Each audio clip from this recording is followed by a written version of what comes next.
Assalamualaikum warahmatullahi wabarakatuh. Perkenalkan, nama saya Syafa Icaila dengan NIM 632300593 pada kelas 632A13. Saya berasal dari Universitas Bina Sarana Informatika Bogor, Fakultas Teknik dan Informatika pada studi Sistem Informasi Akuntansi. Pada kesempatan kali ini saya akan mempresentasikan mengenai bahasa pemrograman dan jaringan untuk memenuhi tugas proyek bahasa Inggris. Oke, untuk isian materinya yang pertama itu menjelaskan bahasa pemrograman dan pemrograman populer yang mungkin sering digunakan. Kedua itu ada komputer, itu kegunaan komputer dalam kehidupan sehari-hari. Ketiga itu menjelaskan apa itu jaringan, manfaat, tujuan, serta kegunaan jaringan dalam kehidupan. Yang terakhir itu akan menjelaskan kekurangan dan kelebihan dari jaringan LAN dan WAN. Nah, yang pertama kita akan membahas mengenai bahasa pemrograman. Bahasa pemrograman merupakan bahasa buatan yang dirancang untuk mengkomunikasikan instruksi pada mesin, khususnya bagi pengguna komputer maupun laptop. Misalkan, bahasa pemrograman digunakan untuk membuat suatu program yang dimana bisa mengontrol mesin atau menerapkan algoritma secara tepat. Beberapa bahasa pemrograman populer diantaranya yang pertama itu ada Pascal. Pascal merupakan bahasa pemrograman yang mendukung pemrograman terstruktur.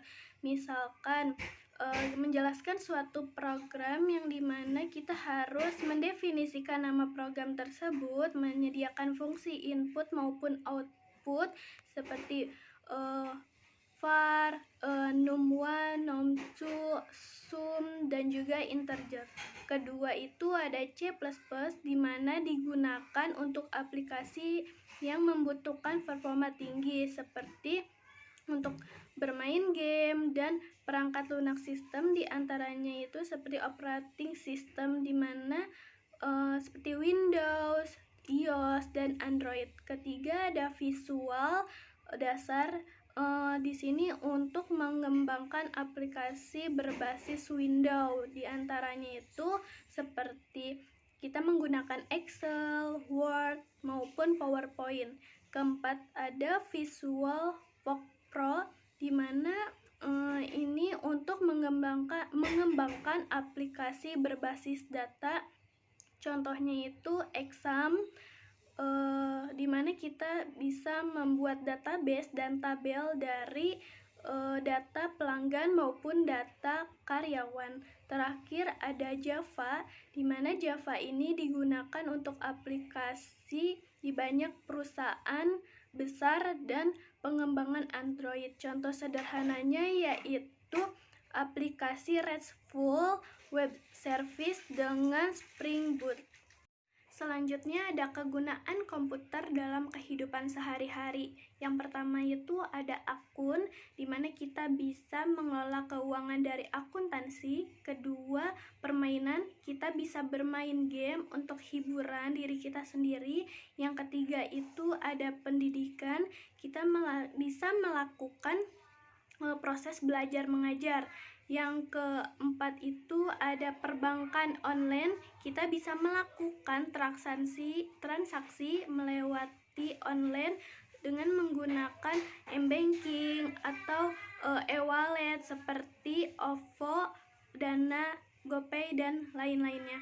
Kelima itu ada kartu ID pintar, yang dimana kita bisa mengelola identifikasi secara digital.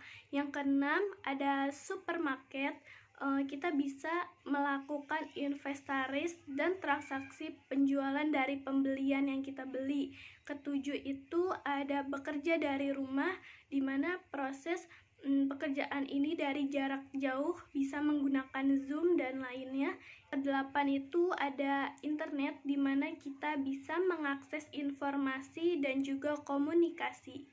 Nah, penjelasan selanjutnya yaitu mengenai jaringan. Apa sih itu jaringan? Jaringan merupakan suatu tindakan di mana kita membuat koneksi dengan orang lain bertujuan untuk menukar informasi, ide-ide, maupun peluang. Nah, tujuan dari jaringan itu sendiri yang pertama, kita bisa mengembangkan jaringan secara profesional untuk diri kita sendiri maupun bisnis. Kedua, kita bisa membuka peluang pekerjaan yang luas. Ketiga, kita bisa menetapkan keahlian sesuai bidang yang bisa kita minati. Nah, salah satu manfaatnya dari jaringan ini juga yaitu kita bisa membantu orang lain. Kita bisa membuat koneksi dengan orang terdekat. Kita bisa membuka peluang baru yang lebih luas. Kita juga bisa memberikan ide-ide positif dan juga lain-lainnya. Selanjutnya yaitu kegunaan jaringan dalam kehidupan sehari-hari.